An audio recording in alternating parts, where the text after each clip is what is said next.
I had a simple concept, drew it up in CAD, and sent it to Davenport. I was like, hey, what about this? This will solve this problem. I want to know what he says when you send this to him. He was like, yeah, let's do it. So then it was on paper on a computer screen. So it's one thing to have it on the screen, but to apply it in real life is very hard. So there was probably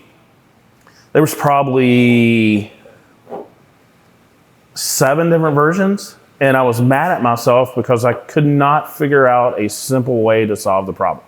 That's why it looks so complicated to solve a simple What problem. is the gist of the problem? What is the gist of the problem? Well, we can't solve it legally yet, so one day I'll figure out how to solve it again, so we can't talk about the problem. So there's still a problem. It's still not solved, absolutely. and it's still out there. That's what intrigues me about these race cars is it's very gratifying. There's tenths of a second still you can pick up for sure. So it drives me to work hard and keep thinking outside the box. And all right, lay this on me. So we can't go to the problem, but what all have we got at work here? What were you really envisioning when you put this together? Because to me, I look at this and hell, it intimidates me because I don't understand it. Yeah, so basically, this disconnected the left rear tire from the rest of the car. Okay. I saw some problems in the data, and this was a very complicated way to solve something that seems to be very fundamental.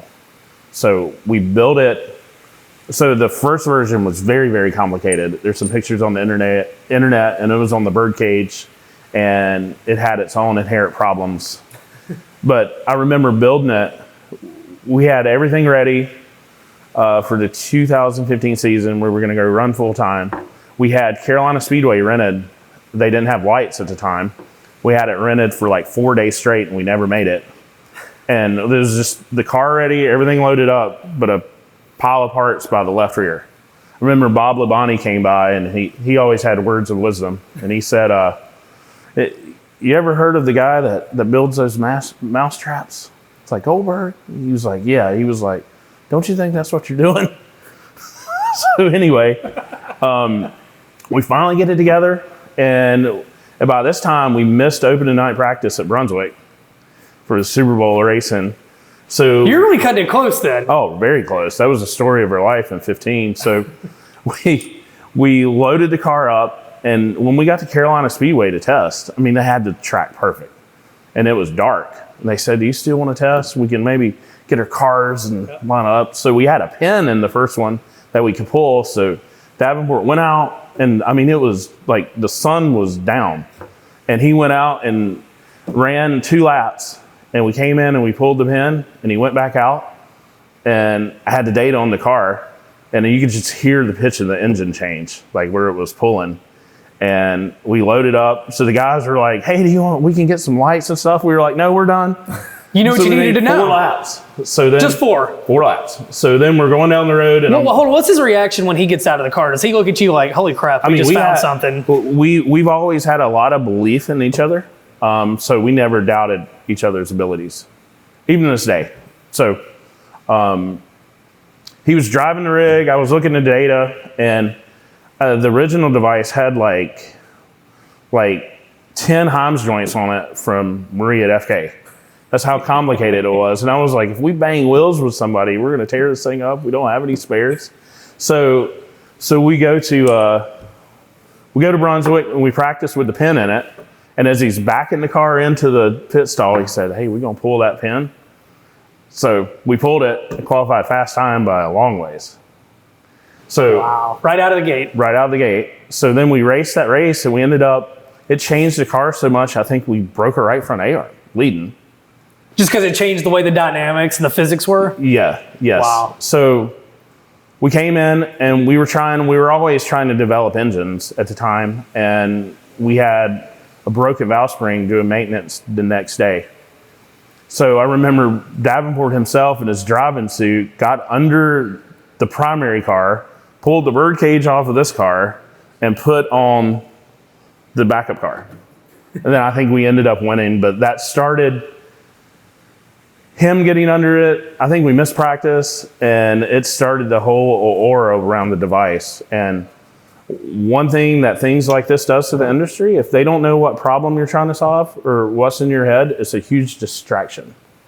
And I think that probably helped us more than anything. At what point did this start to become a problem as far as because I'm assuming the tech guys are looking at it. They obviously don't know what the hell they're looking at. It was the first race. They took this shock here. They took it, and it was the first year for suspension rules, and it was started with shock rules.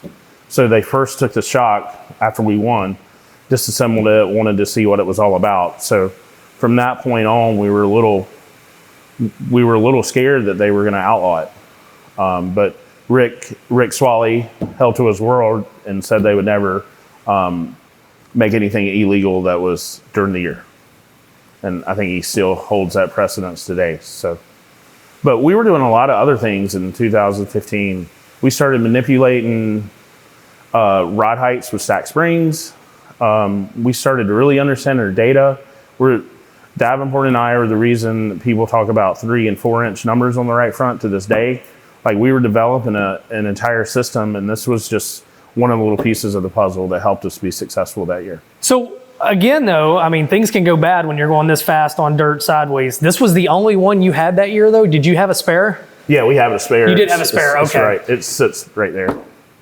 But this one was, if you watch the Davenport documentary on Flow, yep, the car he talks about for that season in Watusi, this was the one for it.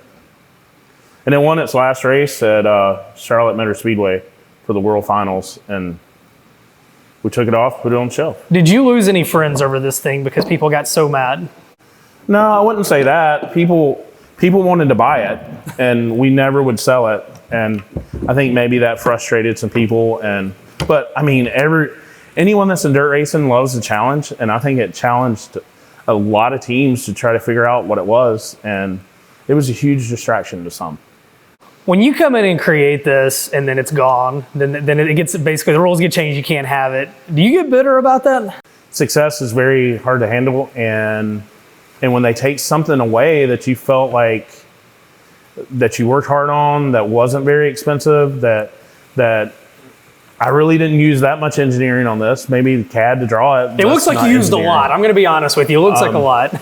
So, yes. And I mean, to solve this problem the legal way is a little difficult. So after that, I probably got a little distracted trying to replace it when I should have been focused on other things. So does it still live in the back of your mind, the legal way to make this work? Yeah, for sure. Every day. But there's not really a legal way to do it. And we will get in the gray area, but we will not blatantly cheat here.